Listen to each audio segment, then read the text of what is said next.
If it sounds like we're more upbeat on today's podcast compared to last Tuesday, that's because we are. Welcome into Fantasy Football Today DFS on Tuesday, September 28th. Frank Stanfield joined as always by Mike McClure and Sia Najad here to recap our cash game lineups. We've got some GPP reviews, some interesting teams that we want to look at that we threw together this last week. FFT DFS contest winner. We'll take a look at that winning lineup. It was a nice week for Mike there too. He finished in the top 10. Sia and myself, not so much there. And we will take an early look at week 4 pricing and the Thursday night football showdown slate between the Jaguars and the Bengals. Mike, how you doing? I have a feeling it was a better week. It was a much better week. Doing well. Bounced right back to, it's very similar to week 1. Lineup construction wise, results wise, everything was great. So got the second week out of there. Feels good to come back with a win. And as far as cash games go, be 2-1 on the season. Feeling good. All right, Sia, with you, I'm not so sure where we're at because I saw some tweets on Sunday, some Hollywood Brown drops, some A.J. Brown injuries. Where are we at? How was week 3 for you? So we'll look at a couple of my lineups today. Obviously, I built quite a few, and a lot of them had Lamar Jackson to Marquise Hollywood Brown. Like you said, Frank, we're going to have to change that nickname because it's not fitting anymore. I also had A.J. Brown. So really, within a matter of 5 minutes, A.J. Brown pulled up with a hamstring, and Marquise Brown dropped 2 touchdowns, arguably 3 because, one of them got tipped. But that was really the story. I did pretty well, but I'll say this. If Hollywood Brown had caught 2 of those, and they were for long bombs, one was for like 80, the other one was for about 40, that would have helped my Lamar Marquise stack in such a way that I think I would have been looking at a couple takedowns. But here we are. Yep, here we are indeed. I don't know. We're going to have to think about that nickname because he was anything but Hollywood. I don't know what he was, but sheesh, that was a rough game for Marquise Brown. And, if he goes off there, he catches those touchdowns, then maybe, TJ Hawkinson has a better game. The game becomes more competitive, a little bit more back and forth there. So things definitely could have changed there, but we'll see. We'll see what happens. Maybe week 4 is the week for Lamar Jackson and his pass catchers. Let's find out a little bit later on. Let's jump in cash game lineups. We will start with Mike, who was the head honcho this week, putting up 171.7 with his cash game lineup. And he goes with the quad stack. Patrick Mahomes at 3% ownership. Then Clyde Edwards-Helaire, Mecole Hardman, and Travis Kelce at his flex. That is right. Dual tight end strategy with Jared Cook at tight end at 3,900. Mike, how did we get to this lineup construction in cash? Well, as always, some people may not like this, but it came directly from the optimizer from my projections. But how we got there is Dalvin Cook was ruled out and Alexander Mattison became an absolute must play for me at this price point, looking at the usage he was going to have. So because of that, it definitely shifted things around. It allowed me to, you already knew in the week I was playing Patrick Mahomes and Travis Kelce, like I will most weeks, especially if they're coming off a loss. But we like them at home in games that we think are going to be competitive because they're going to force feed Travis Kelce just like they did again here. And then I ran it with Mecole Hardman because he was one of the best values on the slate. And then Clyde Edwards-Helaire, same thing, one of the best values on the slate. Still correlated to Patrick Mahomes' success relatively highly. So that's how we got there. As far as Jared Cook, I do have rules when I'm optimizing that if I'm playing a quarterback with 2 of their pass catchers, which would be Hardman and Travis Kelce, that I must have one player on the other side of the game. The only options the optimizer really would have had based on the build that I was building here would have been Austin Eckler or Jared Cook. Because of the wide receivers, I was already on Godwin and Kupp, which are correlated in that same game. So it would have been not playing Madison and playing Austin Eckler, or it became play Jared Cook, Travis Kelce in the flex. And one thing you'll notice about this lineup, and I hope I'm not stealing what you might want to say next, is I did not care about the chalk at all on those core plays. They were core plays that I mentioned on Sportsline. They were core plays that a lot of people probably had. But Madison, Clyde Edwards-Helaire, Kupp, Godwin, you see those numbers all highly owned. But the lineup became low owned overall because of Travis Kelce, Patrick Mahomes, Mecole Hardman, Jared Cook. So it does look like a chalk lineup, but it really was a very, very unique lineup, which allowed me to have a really nice day when guys like Hawkinson did not perform well. Yeah, and you'll see when we get to my cash game lineup, I had Patrick Mahomes as well. I think everybody else in my lineup was over 20% owned, but it just happened to be a good cash week. A lot of those players hit, and we'll get to that in just a second. We recently broke 100 Apple Podcast reviews, so big thanks to everybody who left one. But we did receive our first non-5-star review, which is perfectly fine. You're entitled to your own opinion. This came from, I don't even know how to pronounce this, Kinimi90. He says, really unfortunate result of technology. Optimizers must be the reason for two of these guys having platforms. I guess Sia is scared to call out his buddies. You can't tell people it's okay to play a quarterback and 3 pass catchers in cash lineups. Almost seems like a ploy, which is interesting because we come on here every single week and we show you our lineups, the lineups that we are playing with. So I don't really know how it's a ploy if we're actually putting our money where our mouths are. But I don't know, Mike, how would you defend yourself to our friend Kanemi here? I mean, I would argue the opposite. Optimizers are definitely not an unfortunate. They're a very fortunate result of technology for me here as it allowed me to get to this. I'd say play the best plays. That's what the best plays are sometimes. They're there for a reason. But yeah, I will continue to recommend it. I will tell you that DFS, especially in NFL, in the year 2021, there's not much of a difference between cash games and tournaments as there was, say, in 2013, 2014. So I think you're always going to be better off making a correlated play. A correlated play is likely going to be one where you're going to have guys that are on the same team or in the same game. And if you know anything about Patrick Mahomes and this offense, or frankly, Dak Prescott, when they are in games that we think we're going to be competitive, you know that they like to throw the football.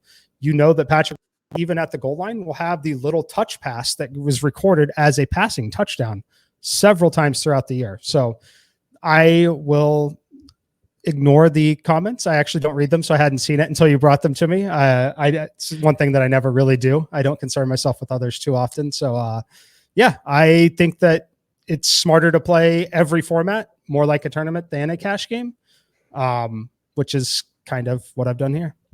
All right. And Frank, we haven't heard from you for a while, so don't be scared. Feel free to call us out.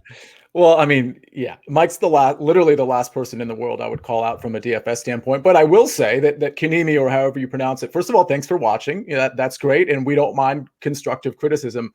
Unfortunately, you know, it's one of those things where, like Mike said, and we said this before the season started, some of these lineup constructions, some of these builds are not, you know, we're not in Kansas anymore, so to speak. Like, it's different now. And so I bet Kanemi wouldn't think that a cash lineup would be comprised of 4 people from the same team, because we're used to just kind of pick and chalk, you know, out of certain games and then just, you know, making a lineup. Well, I don't think most people think that you could put 4 guys in a cash lineup and be this successful with this type of score at 171.7.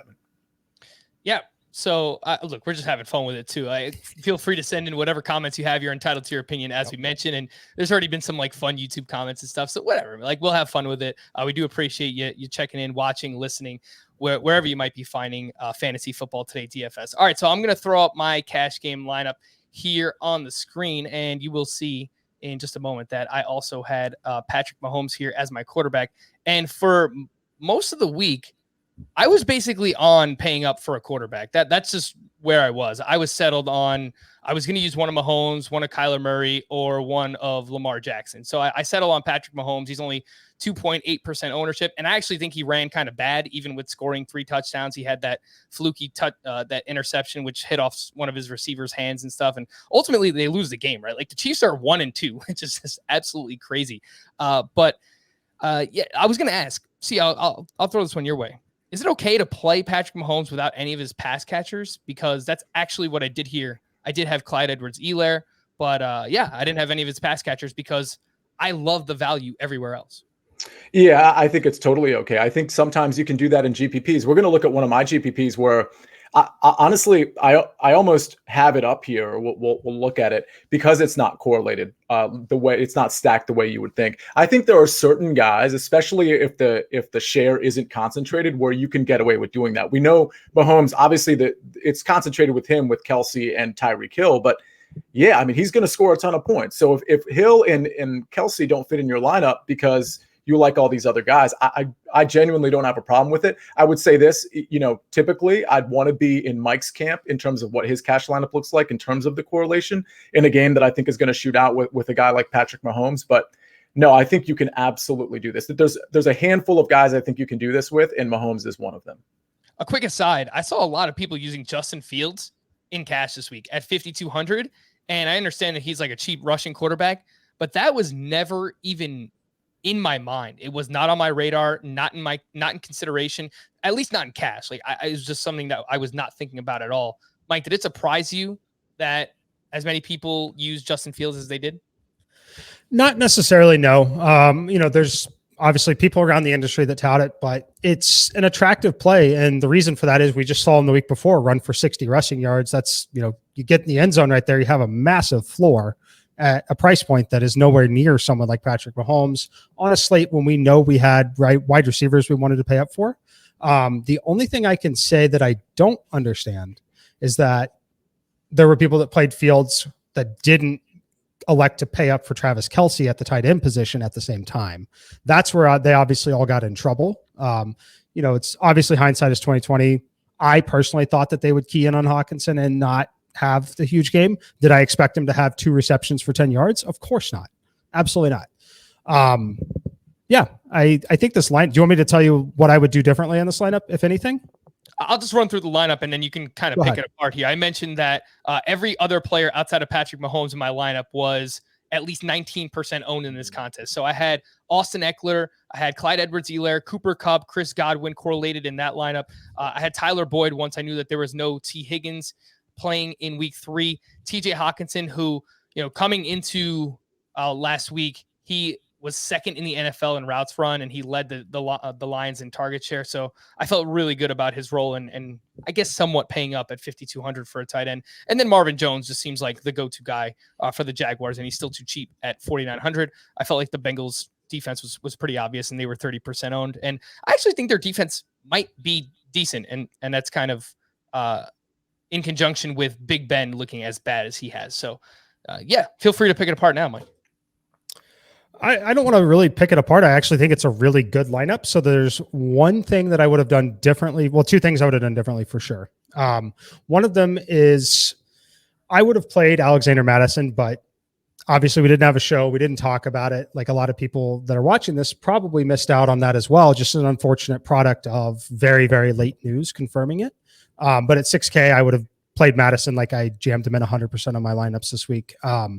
And then I probably wouldn't have played Tyler Boyd with the Bengals defense. I probably would have paired Patrick Mahomes with Mecole Hardman. And then in the process of doing that, you could have played someone like Mike Williams to bring it back. But things that, obviously things you do in hindsight. But for me, I would have played Mattison, and then I would not have paired Boyd with the Bengals D so much as I would have tried to, at least if you didn't want to play Kelce or Hill, I probably would have played Mecole Hardman still with Patrick Mahomes just because he was 3,900. But that's it. Everything else is great, and you had a fantastic result with it. Yeah. I wind up with 159.5 here, and I felt actually pretty strong about it. Like in weeks past, I was a little bit iffy heading into week 2, having that triple stack with the Cowboys, and but I felt all right about this one going into the day, and I was sitting good going into the afternoon game, so I didn't even have to consider any type of late swap or anything. You basically answered the question for me.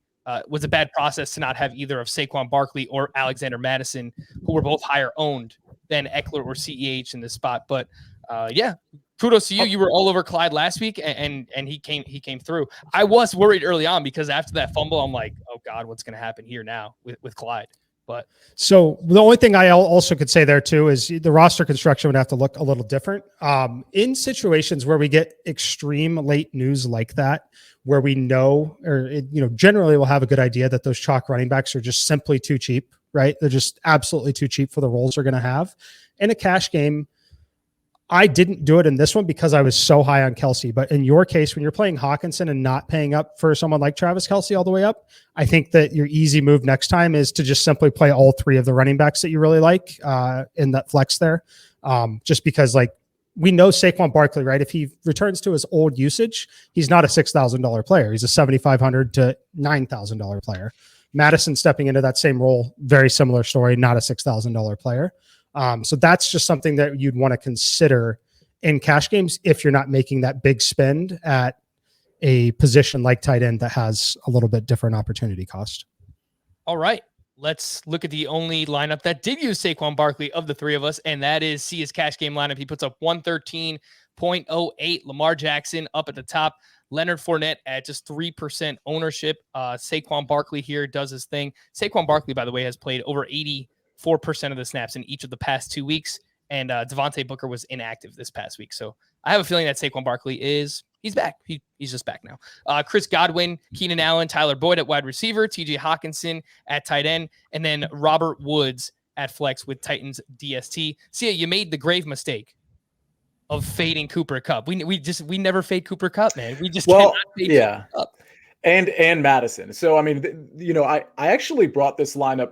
I had a few cash lineups like I do every week. This is probably my worst one, if I'm being honest. Like I didn't cash in my cash lineup. So full disclosure there. But the only reason I brought this one up is kind of like the issues I have with it. I totally agree with Mike. I should have paid up for Madison. I should have found a way to get Fournette out of my lineup and pay up for Madison. I could have done that a number of different ways. And I probably, for one thing, I could have saved some money paying down from the Titans to the Bengals, but I could have saved money elsewhere as well, including at the quarterback position. Now, this would have gone a lot differently if Hollywood Brown, catches a couple of these big time passes, but I don't know that it gets me there. I think the reason I wanted to put this up is because, you saw the chalk that you guys hit and most of your chalk hit, but the illustration here is more like, not all the chalk hits. So, you don't always have to just play all the guys that you think are chalky. Like Godwin, he was okay. Didn't really hit. Hawkinson was really bad.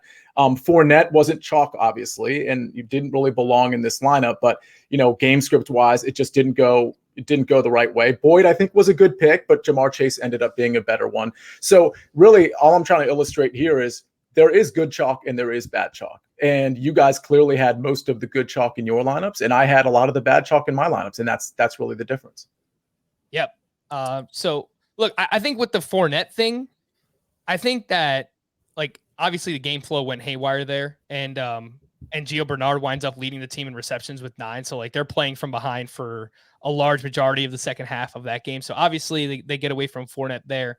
But yeah. It wasn't your week for cash, but let's move on to a GPP lineup that you had, which actually was pretty damn good, and it also started with Lamar Jackson here up at the top. So throw this one up on the screen if you're watching us on YouTube, youtube.com/fantasyfootballtoday, and you do go with Lamar Jackson, no stack here in this lineup, Austin Eckler and Saquon Barkley, and then you get Justin Jefferson, who has the monster game, almost 30 DK points, Mike Williams, who might be the wide receiver 1 now for the Los Angeles Chargers. It's kind of like a 1A, 1B situation. And then you have Tyler Boyd, Gerald Everett, Leonard Fournette in this lineup, and the Bengals DSC. So what happened here? Yeah, so this one also isn't very well correlated. Again, this is one of many GPPs that I had, but I guess I wanted to, I was so intent on playing Lamar Jackson that I was going to play him with Marquise Brown, and I was going to play him without Marquise Brown. So this is just me showing you how you can have a lineup get there without the stack. Now, again, that's not what I'm recommending, but we just had the conversation of, hey, can you play Patrick Mahomes naked? Now, granted, that was cash. You don't necessarily want to do that in GPP, but I think it's interesting to at least highlight, this kind of worked out. And if Lamar had an even better day, that would be great. I should have probably correlated this with Marquise Brown, because Marquise Brown honestly should have had 2 touchdowns and 150 yards if we're really being objective about it. But yeah, I mean, it's just one of those things. I played a decent amount of chalk, but pivoting from a Keenan Allen to a Mike Williams, I thought was pretty smart given what we saw the first couple of weeks and what we're seeing with Mike Williams in terms of his route tree and the new offensive coordinator. I absolutely love Justin Jefferson. He was in pretty much all of my lineups. I was hoping for a little bit more out of Boyd, and Everett was a dart throw. That was like a GPP dart throw. I was either going to get there with him. I thought he had a nice matchup. Unfortunately, Disley got a lot of targets, or he didn't get a lot of targets, but he got some of the valuable targets. But Everett got 5 targets and 5 catches too. So that was kind of something I was just trying to throw in there to be different. And then, of course, Leonard Fournette, we've already talked about him. So again, not very well correlated. Most of my lineups are, but I thought this one was an interesting one to look at. Mike Williams. I love that lineup. Oh, sorry, man. I love the lineup. Go ahead. I'll tell you what I would do differently after you're finished. No, I was just going to bring up Mike Williams' stats through 3 games, 26% target share. He has 8 red zone targets. He has 4 touchdowns. And again, I don't know that he is the wide receiver 1 because Keenan Allen still has more targets on the season and 1 more red zone target. So I think it's like a 1A, 1B situation, but they are a lot closer than we thought just heading into the season in terms of their standalone value. But go ahead, Mike. You can give your thoughts on this lineup. Yeah, the only thing I really would have done differently, which might have led you to a massive score because of Madison, I would have simply played Mecole Hardman over Tyler Boyd. And the reason for that is you have Williams and Eckler both. And when you have Williams and Eckler both, thinking through the game script on what that has to look like for both of those guys to get there and give you a big enough score in a tournament, it likely means that the game is competitive and they're not just getting totally blown out, which means it's probably not a huge day for Tyreek. Could be having Hardman there, and then obviously you could have got to Madison over Fournette potentially, and you're over 200 points. But I completely agree. Like to have those two guys in what I think we all thought was going to be a high scoring affair and not have anybody on the other side was definitely a mistake. And you're right. If I go up to Madison there and I get on to Hardman, I mean, that's potentially a takedown. So it's just one of the, I mean, maybe not, but it's certainly in the top 5 or top 10 instead of the top 30 or 40 or whatever it was. So great advice. I mean, it's definitely a mistake on my part. And I think that you'll notice there will be at least 1 or 2 ancillary pieces every week in the Chiefs offense that are going to have value just because the Chiefs are as good as they are. And the Tyreek Hill and Travis Kelce still make up 50% of the target share for the Chiefs, but Tyreek Hill's been inconsistent to this point. I know he left that game a little bit for last week for a little bit, and seems like he was maybe a little bit banged up or dealing with something. But yeah, I think the ancillary pieces in that offense and the Chiefs, and then the Cardinals, who we'll get to a little bit later on, we look at week 4 pricing, like their target share is all over the place, and their pricing is all over the place too. So I think that'll be interesting here for week 4. Mike, let's take a look at one of your GPP lineups. And last week on Tuesday's pod, you said that you would be interested in Matthew Stafford in that game against the Bucs.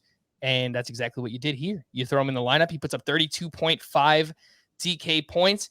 And this looks a lot like your cash game lineup or a cash game lineup because you have Stafford with the dual stack. You have Robert Woods and Cooper Kupp. You have Chris Godwin on the bring back. You have chalky running backs with Madison and Clyde Edwards-Helaire, Hardman and Kelce. Those are your guys here. So I think that makes a lot of sense. Did you have any consideration with using a Chargers bring back? Because I know normally if you would have had Mahomes, you have the rule that you have to use one of the Chargers, but even with using one of their 2 pass catchers without Patrick Mahomes, was there any consideration to try and jam a Charger in this lineup? There was. The reason that I didn't, so this one was built on the game script that Kansas City just absolutely destroys them. They're at home coming off of a loss and they just cruise. And that is what I built it around. The only other consideration here was only stacking Stafford with Cooper Kupp and then having Woods be one of the Chargers. Ended up not going that way because I did last minute talk myself into making sure that I had the double stack with the quarterback like Stafford. Had a great game from him. That really helped. And then frankly, the reason that I won is just I played the 3 best value plays. So if you're like on Sportsline, you use my data, you use any of the stuff, the 3 best value plays on the slate for me, 2 of them were Clyde Edwards-Helaire and Mecole Hardman. They were essentially, if I go to like run the optimizer, I know a lot of you hate the optimizer, but if I go to run it, right, and don't put any settings, any rules, and tell it to build 100 lineups, those 2 players are going to be in at least 95% of them. That's just how strong their values were that week. So when I'm building these stacks with an optimizer, I tell it, I want Matthew Stafford. And then I have that rule that says I need 2 of his pass catchers and 1 person from the other team. Obviously it picks Kupp and Woods. Obviously it picks Godwin because he's the top value on the other side. The rest of it is just straight chalk, right? It's Madison was the best value. Clyde Edwards-Helaire the best value, Hardman the best value, Travis Kelce the best value because I was clearly lower on Hawkinson than everyone else was. And it jammed the best value defense in, which was a $2,100 defense. So it looks like a really smart, really sharp lineup, but it was 1 click that said, okay, I need a Matthew Stafford lineup that led me to it. And let me just jump in real quick, Frank, because for those of you that are listening that are like, well, I don't use an optimizer. Well, good news. Mike just told you the rules. So and it might be intuitive to the listeners already. Well, okay, well, if I have Mahomes with 2 pass catchers, yeah, I probably should bring it back with at least 1 pass catcher from the other side. So don't be intimidated by the idea of an optimizer if you're not using one. Just understand sort of the rule, because we're not just saying, oh, we click a button and we don't explain what that button actually is doing. So Mike does a really good job doing that. So when you hear these rules, make sure you incorporate them into your hand builds. It's really quite easy. You just have to know the rule, and that's what we try to do on every single show. Yeah, Mike. And I'll say to that point, though, he's making an absolutely fantastic point. To that point, you're almost better off in a lot of times if you're going to build a lot of lineups and going to be disciplined about those rules. You're going to come up with better, unique lineups than I will with the optimizer. And the reason for that is because I told you I just did that default. I could do that default with every quarterback on the slate. If I told it to do a Tom Brady lineup, it would be bringing it back with the same value plays across the board because they're the best value plays in my model. If you're building by hand, you're not going to always land on the same default value plays. So while it is a more risky strategy and might have more upside when I'm right, but if I'm wrong and I miss on Kelsey Hardman or Clyde Edwards-Helaire, all of my lineups are done for the most part in terms of having like massive takedown upside. Whereas if you're building by hand and you're incorporating a few different players because you're doing that by hand. So don't be intimidated by it at all. It's actually a really smart thing to try to do both and then compare access to that. Look at the optimizer, what it spits out, look at what you're doing by hand, and then think it through and maybe play one of each, right? So that's my rant on that. All right. Nice. I do appreciate that. And, you know, I kind of side with our Apple Podcast review earlier, Mike. Just stop being such a robot, all right? No, I'm kidding. I think you did a good job there breaking it down. And look, again, try it out. Try the optimizer and compare and contrast. As Mike mentioned, if you're hand building versus using an optimizer, specifically with those rules. I'll pull up a GPP lineup here that I had, and it was a lousy GPP week for me. I'll just kind of show you some kind of roster construction things that I was thinking through when I made this lineup. So I go with Russell Wilson with the dual stack with Tyler Lockett and DK Metcalf. And we spoke about this last week using a dual bring back. So I jam Adam Thielen and KJ Osborne in this game. And we basically said, only do that if you think a game is going to be ultra competitive and is going to be very high scoring. And I thought that was going to be the case. I thought that there would be a lot of back and forth between the Seahawks and the Vikings, but the Seahawks ultimately let us down in this spot. I also correlated Tyler Higbee with Leonard Fournette. I thought that, you know, the Bucks could be playing with a lead in this game and that the Rams would be chasing points. Tyler Higbee gets there. Obviously, Leonard Fournette does not. And then I correlated Joe Mixon with the Bengals defense. Mixon, I love the workload that we've seen. He's not really getting as many targets as I had hoped. But Mike, I'll go right back to you here with this lineup. What do you think of the overall construction? I like it, honestly. I like it a lot. I think this is just an unfortunate product of, I mean, obviously hindsight, you know, what I've been telling you, I probably would have played Madison because I played Madison in every single lineup this week. But other than that, there's nothing objectively wrong with this lineup. And you might point to, well, did I need 2 bringbacks on the Wilson side? It's always okay to have 2 bringbacks when the second one is $3,500. Always, always, always okay to do that. The beautiful correlation between Mixon and the Bengals defense just didn't work, right? Just didn't get there. Mixon just didn't have the game. Like if you play this game again and it's 24-10 for them with a win, Joe Mixon is not going to score 10.4 fantasy points again. He's just not. That's the most likely outcome with a 24-10 game that they win where the defense scores 12 points. He's scoring 22 to 27 fantasy points. And then on the other side, this Seahawks team came out firing. They came out great, and then they just didn't score again in the entire game. But there is an alternative world where this lineup scored 180 points this week, and there's absolutely nothing wrong with it. In fact, I think it's a really good lineup. All right. That makes me feel a little bit better. Look, it didn't come through, but this was another one where, yeah, like ultimately a lot of the lineups that I made this week, like I felt good. I felt like a lot of things kind of made sense there. So definitely we'll take the praise there of Mike McClure. Let's quickly hit on one more lineup here. The winner of our Fantasy Football Today DFS contest over on DraftKings, which we run every week, 150 entries, $5. The top 15 gets paid out. We will have the link for that contest later on in the week, and we'll tweet it out. We'll have it in our podcast description, the YouTube description as well. Shout out to the gentleman who won, or gentlewoman, Beddows, BEDDOWSS, puts up 181.74 on DraftKings to take it down. He had or she, had Justin Herbert, Austin Eckler, and Mike Williams in the lineup with Clyde Edwards-Helaire and Travis Kelce. We see KJ Osborne, Tyler Boyd, and then Chase Edmonds with the Cardinals defense there. With the Cardinals defense, by the way, looks awesome. Trevor Lawrence does not to this point. Sia, what'd you think about this lineup, which took down our FFT DFS contest? I mean, the stack is beautiful with pass catching running back and Mike Williams. And then, of course, bringing it back, if you can fit Kelce into that lineup, you're in really good shape. We talked about last week, Mike specifically, the value of Clyde Edwards-Helaire all week. So no mystery there. That was a good guy to jam in there. KJ Osborne, a lot of these 3K receivers, I understand that their route share is pretty good, but you are kind of taking a big risk there, but he had to do that because of the way he built his lineup. I think it's great. Side note, a lot of people are starting to pay attention to our DraftKings contest. Well, hopefully I want to get it up to 200, 500, maybe in a month or two. Wishful thinking maybe, but one of my friends joined the contest and he was at 179.8 and he had Sterling Shepard in his lineup. So to my friend Franchise, otherwise known as Doe Nizzle, I think on DraftKings, he built a great lineup. He just had an injury. Oh, right. Yeah.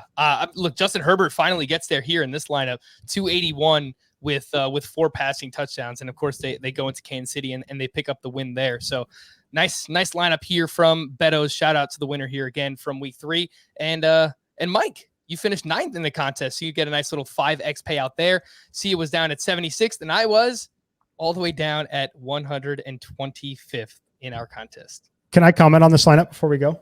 Yes, sir. I love this lineup, and it brings a pretty big smile to my face to see it, if I'm being honest with you. And the reason why is everyone played Clyde Edwards-Helaire to the point that the ownership was higher than it was in tournaments across the industry. And then Travis Kelce, 20% owned. You guys are also listening. I harped on playing Travis Kelce all week like I did in week 1. Travis Kelce in our tournament, 19% owned. In some of these other tournaments, 8% owned. Clyde Edwards-Helaire, 32% owned, only 21% owned in the big tournaments. People are listening. There's a beautiful, beautiful correlation with Chase Edmonds and the defense. The lineup makes me very happy to see. It's a very good lineup.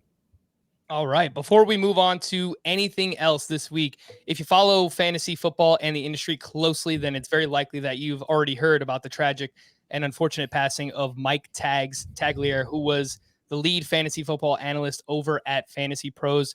And while I never had the chance to meet Mike in person myself, I did interact with him multiple times on Twitter throughout the years and would like to echo the praises of many others that have laid out to this point. By all accounts, Tags was extremely genuine and one of the hardest workers in the industry. If you ever took a glance at his primer over on Fantasy Pros, then you know exactly how much work that he put into that each and every single week. Tags was just 39 years old and leaves behind a wife and 2 kids. On behalf of everybody here on Fantasy Football Today DFS and at CBS Sports, we send our condolences to his family, friends, and everybody over at Fantasy Pros. If you can contribute anything, there is a GoFundMe to help out his wife. I'll include the link in the podcast and YouTube description. Rest in peace, Mike Tagliere. Never an easy transition, but we'll take a quick break. And when we return, we'll take an early look at week 4 pricing next on Fantasy Football Today DFS. All right, week 4 pricing is here. And we have 4 quarterbacks at $7,500 or more. Patrick Mahomes at the Eagles, $8,100 with a 54.5 point total as of now in that game. Josh Allen is going up against the Houston Texans. He is a 17-point favorite. He is 8K, just had a massive game against the Washington football team. Kyler Murray is at the Rams. That game also has a 54.5 point total. He's 7,800. And then Lamar Jackson is at the Denver Broncos, the unbeaten Denver Broncos. He is 7,500. Sia, your early thoughts on the elite tier of quarterbacks in week 4. So of the elites, I like Patrick Mahomes the best. No surprise there. I think that KC Philly game will be relatively competitive, but Philly just doesn't have the resources on the back end to cover anybody on the Kansas City offense. Not only is their secondary bad as it was, but just last night on the Monday Night Football game, they lost their safety. And so they're going to be even more banged up or I guess bad than they were before. KC coming off a loss. I mean, I could really see Mahomes just kind of rubbing it in here and putting up 4 to 5 touchdowns. Other than that, Josh Allen is interesting to me, mostly because the implied total for Buffalo is 32.5, which I believe is the highest on the slate. It's not going to be a super competitive game, but the interesting side note there is it looks like Josh Allen is just going to throw no matter what quarter it is and no matter what the score is. I mean, it's almost like he's going for like an MVP push because he's chucking it. So I think that's an interesting game to stack. I think there's some maybe pivots there where you could just kind of like take a piece of Zach Moss and hope he gets in the end zone in the second half, something like that. But those are the two I like the most, but I like Mahomes by far the most of those four. No, it's a good point that you bring up against Josh Allen, because if you were watching that game against Washington this past week, I'm sorry, Sia, not that I could talk, right? Like, I'm a Jets fan. They're the worst team in football by far. It's not close, but the game wasn't really competitive, and Buffalo was still throwing. Like, Josh Allen had 43 pass attempts in this game. He had 4 passing touchdowns. He added on a rushing touchdown. You're right. It looks like they're just kind of trying to pad his stats at this point. So 17-point home favorite for Josh Allen in week 4 against the Houston Texans. And I do like Kyler Murray quite a bit, even though he's going up against the Rams defense, who for the most part just performed pretty well against Tom Brady. You know, he got some garbage time production. Kyler is 7,800, and that game has a massive point total as well. Other quarterbacks in games with a 50-plus total this week. Russell Wilson is at the 49ers in a divisional matchup. He's at $7,100. Matthew Stafford is on the other side of that game against the Cardinals. His price is all the way up to $7K on DraftKings, but rightfully so. He's been awesome so far this year. Jalen Hurts on the other side of the Chiefs game. He's a 7-point dog. He's 6,900 in this spot. Dak Prescott versus the Carolina Panthers. He did everything that we wanted him to do in week 2 on Monday Night Football when he threw for 3 touchdowns. He is 6,700. Kirk Cousins going up against the Cleveland Browns. They are 2-point home dogs. He is also off to a great start, 6,400 in that spot. And then Sam Darnold is at the Cowboys. He is 6K, though that Dallas Cowboys defense looks much, much improved under Dan Quinn to this point. Mike, what do you think about these mid-tier quarterbacks and maybe anyone else up top that you're going to be overweight on this week? Yeah, I can tell you that 3 quarterbacks I will have this week will be Patrick Mahomes. No surprise there. Dak Prescott and Kirk Cousins. Those will be 3 of my quarterbacks. So some weeks I just, so everyone knows, I probably should have brought it up earlier too. On main slates, I play 5 lineups, each 5 on DraftKings, 5 on FanDuel. Cash game, 3 in a 3-mix, and then 2 that are in large field tournaments with all 5 of my lineups. Typically, I will have 3 to 4 quarterbacks across those 5 lineups. Very rarely will I have 5 different quarterbacks, but right now it's looking like I'm going to have just these 3 quarterbacks unless value pops up and changes. And it's going to be Patrick Mahomes, Dak Prescott, and Kirk Cousins. All right, let's move on to the running back position. We have 3 over 8K over on DraftKings. That includes Derrick Henry at 8,800 at the New York Jets, Alvin Kamara at 8,400 versus the Giants, and Dalvin Cook at 8,100 versus the Cleveland Browns. We still have to monitor Dalvin Cook's status throughout the course of this week to see if he will be able to play. Filling in for him, we said Alexander Madison's name a bunch already today, but we didn't actually mention what he did. He had 32 touches with 6 receptions, so he was obviously awesome in that week 3 matchup against the Seahawks. Derrick Henry has 12 receptions through 3 games.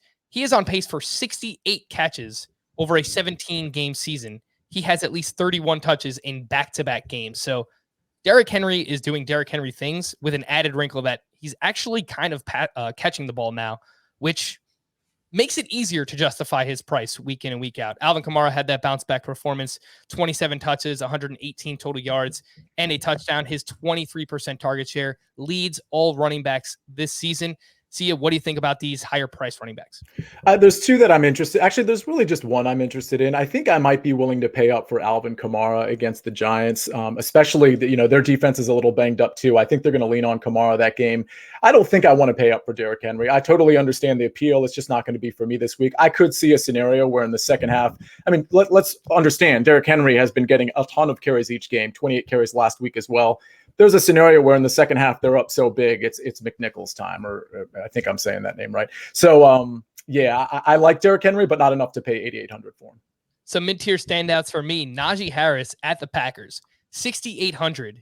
He had 19. Yes, you're hearing that correctly. 19 targets last week, 14 receptions, over 100 receiving yards, and Big Ben looks cooked. He looks absolutely done. I don't know what they're going to do. I know that there's already been reports that the organization is kind of worried over Big Ben, and they should be. But this also came with Deontay Johnson out. So we'll see what his status is throughout the course of the week. But it was just check down after check down after check down. and it all went to Najee Harris last week. Jonathan Taylor is all the way down to 6,300. He's at the Miami Dolphins, and then DeAndre Swift is averaging 20 DK points, and he's 6,200 at the Chicago Bears. Swift is second among running backs in the NFL in both targets and receptions. So, Mike, those are a few names that stand out to me. Najee Harris, Jonathan Taylor, DeAndre Swift. Of course, there's a few more lower down if you want to mention, like Chuba Hubbard's going to be filling in for Christian McCaffrey. He's 5,900. Chase Edmonds, the old trusty Chase Edmonds. Clyde Edwards-Helaire, he got a bump to 5,400, but that's still probably too cheap at the Philadelphia Eagles. So I just threw a bunch of names your way. You can talk about all of them or anyone else that stands out to you. Yeah, we'll mention, I mean, my lineup construction might look very similar again next week. Clyde Edwards-Helaire will definitely be a core piece as of right now, unless we get some real news. If Dalvin Cook sits again, Madison will be a key piece again. I agree with Sia. I'm not paying up for Derrick Henry. I think Derrick Henry's in a fantastic spot. It's not going to shock me at all if he scores 40 fantasy points. But the ownership levels that we'll be projecting for him do not represent his chance of being in the optimal lineup because of some of the other value plays and the top quarterbacks that we like. So I'll be completely off Derrick Henry myself. I would pay up for Alvin Kamara. I think it's interesting to stack Kamara and Saquon Barkley in the same game. I think the Giants have to lean on Saquon a little bit more here as they are banged up with the pass catching. I also think you could play Kadarius Toney if you wanted to. So I do like Alvin Kamara in that one. Other backs that I will be interested in, I will have some interest in Najee Harris, mostly because of the bring back factor and game stackability with Devontae Adams on the other side. Let's see. There was one other one that I wanted to mention. I think Nyheim Hines is too cheap, and I think the Miami defense is not actually terrible with them hosting the Colts. I think that Nyheim Hines, who I was frankly on last week, had a huge game again. I think that he's going to be relevant in tournaments again this week. Yeah, Nyheim Hines is down at $4,900, and the Dolphins have struggled against running backs so far this season. Saquon Barkley, you mentioned, is 6,700 this week on DraftKings, which still seems too low. He was 6,500 last week. We liked him at that price. Obviously, the Saints are a little bit better against the run, well, a lot of bit better against the run than the Atlanta Falcons are, but there's no denying his role. Devontae Booker was inactive last week. He played 88% of the snaps here. I think Saquon Barkley is back. He had 6 receptions in that game as well. Let's take a look at the wide receiver position. We have 5 wide receivers over 7,500 this week. Tyreek Hill at the Eagles. We have Devontae Adams versus the Steelers. Cooper Kupp versus the Diamondbacks. Every single team that I read here, I want to say, like, my mind is automatically, like, I've caught myself a few times already. That time I missed it, but every time I see these abbreviations, I just automatically think of the baseball team. It's tough this time of year. I've got a lot of baseball and football crossover. But Cooper Kupp finally gets that massive salary boost on DraftKings. He's up to 7,800. He's the 3rd highest priced wide receiver on the slate.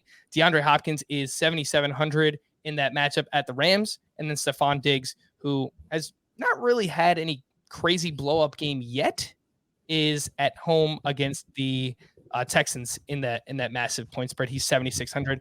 See, I usually throw you the elite names. I'll change it up this time. Let's go to Mike for the higher price one, so you could talk a little bit about the mids here. Mike, anyone stand out here? You already mentioned Devontae Adams. Yeah, I'm going to have Devontae Adams at the top. I think that one's pretty obvious at this point. Looking at, I think there was a ridiculous stat in this last game. He was targeted on over 50% of the routes that he ran in the game. 52% of the routes that he ran, he saw a target from Aaron Rodgers here. It's got cash game play written all over it, as long as the value opens up enough for us to get there. Other top wide receivers, let's see. I don't have a lot of interest at the top. I have a lot of interest in the mid-range. You want me to give you a mid-range guy that I love, or you want to talk about the top first? No, you could. I'm going to be incredibly overweight on Amari in this game. I think that the Jaguars, the Panthers defense, while they have played some of the softer competition so far, I think that they are good. I think they're good enough. I think they will stack the box and stop this run game after they've watched the Dallas Cowboys run the ball really well the last 2 weeks. I do think they have to throw more. I think that it's going to be an Amari Cooper game. This is an excellent spot and price point on him at $6K. If we were super excited about Robert Woods last week at a similar price point, I think you have to be about Amari Cooper here. And I don't think that he's going to garner the ownership that is going to be able to let me fade him. So I'm going to be on Amari Cooper, I think, here. Yeah, and they are dealing with injuries in their secondary. Cornerback J.C. Horn was placed on injured reserve with, I believe it was a broken, fractured foot. So we are dealing with some injuries there in the Panthers secondary. A few other mid-tier standouts. I did have Amari Cooper on this list. Again, love the price at $6K. Terry McLaurin inside the dome at the Atlanta Falcons, 6,900. Definitely interested in that. 28% target share on the season for McLaurin. I think Odell Beckham is pretty interesting. That huge point total against the Vikings. He is 5,800, played 64% of the snaps last week, had a 31% target share in his first game back. And then I just wanted to throw DJ Moore out there because I find it interesting. He's 6,600. He's been awesome this year. He's clearly the go-to guy for Sam Darnold. But Cowboys cornerback Tavon Diggs has really emerged. So I kind of wonder, are we going to potentially fade DJ Moore because of that standout cornerback here? So, Sia, any other interesting names for you at the mid-tier? So I like DJ Moore, and I think if you're doing a stack with Dak Prescott and Amari Cooper, for example, I think bringing it back with DJ Moore makes plenty of sense. As we kind of go down the list here in that sort of 6 to 5K range, Robert Woods. I mean, I don't think it's a problem taking another shot at him at 5,300. At some point, he's going to be in the wide receiver room with the wide receiver coach, being like, "Hey guys, I'm here too," and we know he's talented. So I expect at 5,300, I love the value there, even though he's burned people the last few weeks. Christian Kirk at 5,300. This guy's getting targeted. We talked about him last week. He caught 7 of 8 for 104 yards. Going down the line, Jalen Reagor against Kansas City. You're going to have to bring that stack back with somebody. And a lot of the options are cheap. Like Quez Watkins is really cheap, for example. Jalen Reagor, Quez is only 3,500. You could maybe bring it back with Gainwell if you wanted to force a cheap running back in there. But I like those guys. And maybe I'll give you one more. Speaking of that Cowboys game, Terrace Marshall, who, by the way, had 5 targets and caught 4 of them, is only 4,000 flat. So I think that's an interesting money saver as well. Yeah, and I think for the Eagles in particular, like I love the player Devontae Smith. I think he's going to be awesome. He didn't have a good game on Monday Night Football against the Cowboys, but I mentioned Tavon Diggs has been very good for them. Their target share it's kind of all over the place right now. Like Devontae Smith is at 22%, Jalen Reagor is at 20%, and you mentioned him as a value option. And of course, the tight ends are involved there. Miles Sanders kind of gets his. I think Quez Watkins is a player, so I think that they should get him a little bit more involved. But yeah, at his cost, definitely interesting. I wanted to just mention all of the Cardinals wide receivers. You mentioned Kirk at 5,300. We also get Rondale Moore at 46. We get AJ Green at 45. AJ Green coming off of a 100-yard receiving game last week. And I will throw out Walmart DK Metcalf. I know this kid's going viral on Twitter right now, making fun of the Jets every single week. Rightfully so. They deserve it. Corey Davis is 5K in a revenge game against the Titans, who are allowing the most fantasy points to wide receivers. So I'll just throw the name out there, Corey Davis. I got to chime in there because I love the Corey Davis play. In tournaments, I mentioned I might have a 4th quarterback. If I do, it will be Ryan Tannehill this week. I like some of the cheap pieces there, and I like Tannehill's price point. I like the pieces that I can pair with him and then load up on Kelsey, load up on Devontae Adams, potentially one of the big running backs that I like. Nick Westbrook-Ikhine and Chester Rogers, both dirt cheap, both drawing targets. Rogers is also involved in the kicking game, give you some upside there in a tournament. I like both of them. I think that this is a game that Derrick Henry could move the ball down the field. Ryan Tannehill can run these in, can throw these in. I think it's a very interesting tournament stack. All right, let's take a look at the tight end position. Of course, we have Travis Kelce standing alone up at the top. He is at the Philadelphia Eagles at 8,100. And then we have George Kittle all the way down to 59. So his value is plummeting right now. TJ Hawkinson is at 5,800. And then a few value plays that caught my eye. Dalton Schultz, the 2-touchdown game. He's coming off of that with he's 3,400. We have Noah Fant, who has a pretty stable role in the offense, 4,300 up against the Baltimore Ravens. And then Tyler Conklin in that big total, 53-point total game, coming off a pretty big game, 7 receptions and a touchdown last week. He is 3,500 up against the Cleveland Browns. So a lot of moving parts here. See, we get Kelsey, we get some mid tier, and then there's some value too. Anyone else standing out to you? I mean, Kelsey, of course. Kittle, I think, at 5,900, I think there's some value there. I would say that I think this is a get-right game for the Washington football team, but also for Kyle Pitts. I think he could expose that secondary and those linebackers pretty easy at 5,000. Dallas Goedert is interesting as a bringback, yet another bringback in the Kansas City game. Not a ton of targets last night, but he got some high-quality targets. I love Tyler Conklin at 3,500. Below that, Schultz and Gerald Everett again, just taking a shot with him at 3,200 against that San Francisco secondary that is just not good at all. All right, Mike, let's be honest. Are you going to play anyone outside of Travis Kelce this week? Yes, I definitely will. And it'll be another double tight end situation to get unique. And it will be a bring back with the tight ends for Philly. I think that that's super interesting there. And then the only other one that I could see some real interest in a tournament, just because of the price point, as of right now, we're going to need some value, whether it's at the wide receiver spot or the tight end or play double tight end. When I play double tight end, it's always with Travis Kelce, and I'm always treating Travis Kelce as if he's a wide receiver, right? So I'm really not playing two tight ends. However, if we need value, I'm not going to shy away from someone like Jack Doyle. 2,700 in a game that I think is going to be competitive. Obviously, they got to win. They have to figure out a way to try and win.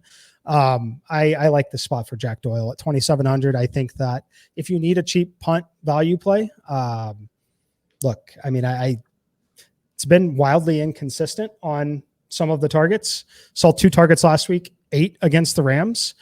If you're giving a $2,700 player 8 targets, that works. Yep. I will throw out Zach Ertz. You mentioned him. He is 3,500. So much cheaper than Dallas Goedert in the spot. Did have 4 receptions for 53 yards and a touchdown on 7 targets in week 3 against the Cowboys. Let's wrap up quickly here with some Thursday night football showdown thoughts here. The Jaguars at the Cincinnati Bengals. The Bengals are currently 7.5 point favorites with a 45.5 point total. This Bengals defense, I mentioned them earlier, they're playing well right now. They're playing inspired football. Yes, they were going up against Big Ben last week, but Trevor Lawrence has been a turnover machine to this point through 3 games in his NFL career as well. So, Mike, anything that's popping so far in your data for the Thursday Night Football matchup? I think that it's a really good bounce back spot for Mixon after that last game there. So I'll have a lot of him. I do think that the game's going to end up being competitive. I think it's probably, obviously this is a game that Trevor Lawrence has circled. It's a primetime game. It's against another young quarterback that's supposed to be very good. So I think it's a good game for the Jags. I'm not going to say they're going to go out and get their first win. If you're in the betting side, I think that they are going to cover the spread in this one. But I'll be pairing them with pass catchers. I'll have a lot of Joe Mixon still. I think Mixon is going to get there through sheer volume. And I think it's going to end up being a very high scoring game. All right, that'll do it for Mike and Sia. I am Frank. Thank you all for listening and watching Fantasy Football Today DFS. The next time that you will hear us will be Thursday as we deep dive all of the games in week 4. We'll see you then.